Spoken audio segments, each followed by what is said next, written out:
Welcome to the Autism and Neurodiversity Podcast. We're here to bring you helpful information from leading experts and give you effective tools and support.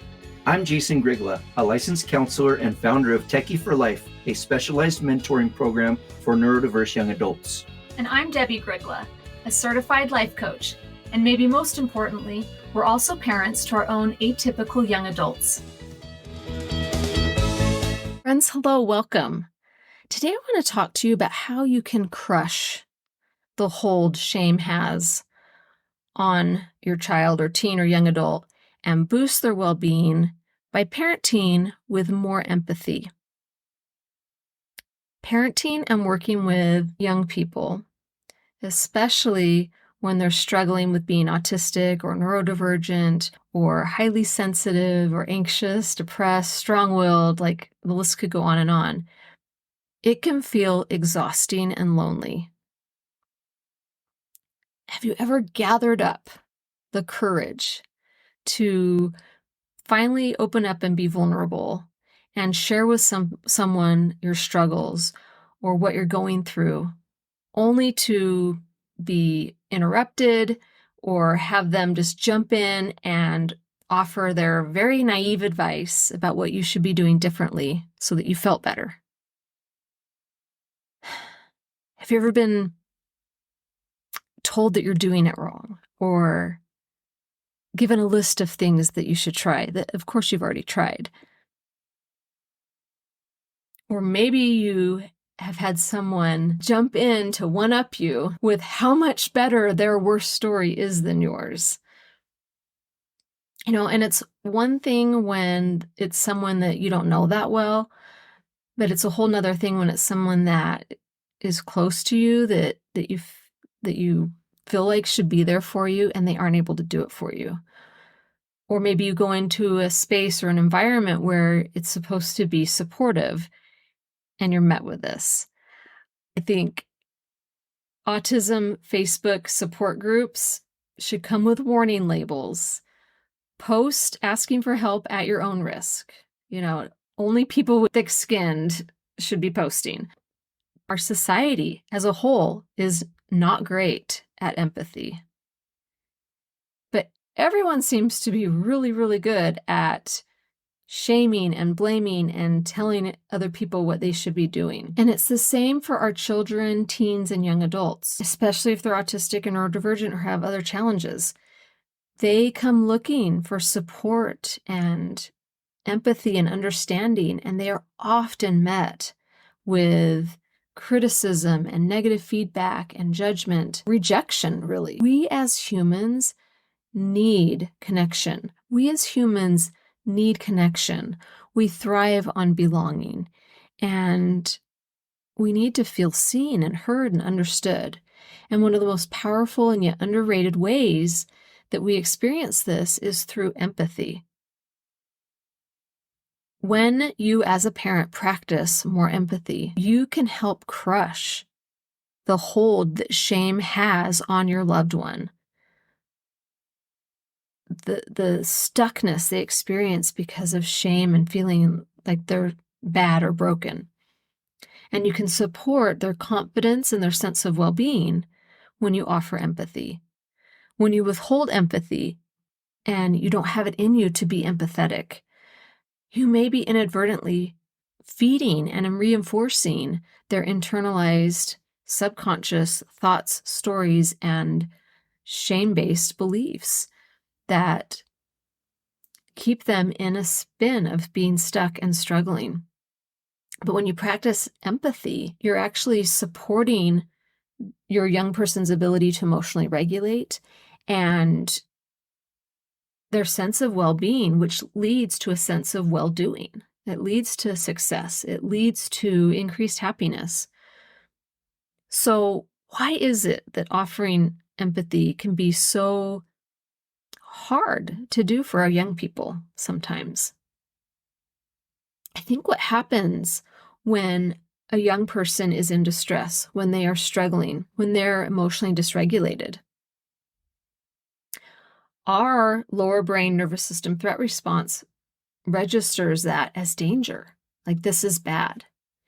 And then we go into thoughts of, oh, they shouldn't be acting this way, or this shouldn't be happening, or I'm supposed to fix this. Sometimes we make it mean negative things about ourselves as parents, like, oh no, if they're struggling, that means I'm failing as a parent. Or maybe it's just simply like overwhelm of, I can't take this. And when we're thinking like that, when we're interpreting our young person's struggle and distress in this way, we feel uncomfortable. We feel distressed too. And then it triggers our nervous system threat response. We go into a fight, flight, freeze, or fawn response. And so then we actually make things worse by responding that way and showing up that way. For example, let's say you have an ADHDer, a teen that comes home and they're really upset because their teacher yelled at them because they were talking in class too much. And they're feeling shame and embarrassed and they're upset about it. And then we register that as a problem. Oh, this is bad. And we go into lecture mode. Oh, well, you shouldn't be talking in class. You need to not talk to that friend and you need to listen to your teacher. And we just go on the sort of fight mode, like to extinguish this problem. And we damage our relationship, we escalate things, then our young person's going to get defensive, they're not going to feel heard or understood, and it just spirals downward from there. When our children are struggling, and we recognize that they're struggling, like they are struggling, and I'm here for it. Like when we're willing to be there for them in their struggle, we feel a sense of compassion and some curiosity for what's going on for them. And then we're able to offer empathy. We can show up with a listening ear and connect to what they're experiencing and validate the emotional experience that they're having and offer some nurturing. And then we're actually there for them in their struggle. We're building connection. We're building attachment and trust and friendship. That maybe ADHD teen that comes home with the teacher that yelled at them for talking to their friend, and we're like, oh my gosh, you seem really upset by this. What's going on? And you find out, oh, they feel a lot of shame. They're embarrassed. Maybe they're angry that they never get to talk with their friend and they're always getting in trouble. And we're connecting to their experience. And we're like, oh, I get that. Like, I remember wanting to talk with friends in class and maybe getting in trouble myself. Or like, oh my gosh, that must be so embarrassing. That's so hard. And we connect to that. It's going to help them be able to emotionally regulate and feel safe and feel understood. And then if there's like maybe a little bit of teaching or coping stuff that we want to offer, great. But just that connecting, like, I get you, I hear you, I understand you, what you're experiencing in that is so bonding and removes the shame of the experience to help them be able to work through it and maybe problem solve it or figure out ways to be in that classroom without getting yelled at. One of the biggest things keeping us from offering empathy that I find is not having tolerance or the capacity to tolerate someone else's discomfort, to tolerate our own child or teen or young adult's discomfort and stress and struggle. Our brain interprets it as danger and we go into a nervous system threat response. A lot of times this is because school parenting approaches were used on us and modeled very low tolerance for any kind of nervous system threat response kind of behavior or reactions. And it takes doing the inner work to rewire our nervous system's threat response to someone else's distress. It requires us to be able to recognize someone else's discomfort and struggle as part of the human experience and part of human development, and that it's not actually a problem, that it's actually a really great opportunity to build connection and trust and relationship and support their development of self-regulation skills. And when we're able to recognize that, we can do it in a way that's non-shamey. And I do think it's important to acknowledge and recognize that this is a sacrifice. it is challenging and hard to offer empathy. Our brain wants to go to fix-it mode and get out of the discomfort, to be willing to lean into the discomfort, to be willing to be present with someone else who's struggling, and to offer that listening ear, even if like we're thinking, well, it's your own fault, you brought this on yourself, or whatever might, like the judgments that might be like passing through in our mind, but to just really be present and connect with them and offer that empathy. It's a sacrifice to meet your child where they're at, when they're at it, right? When their nervous system is dysregulated at their stage of self-regulation development skills. So how do we offer more empathy when our young person is triggered?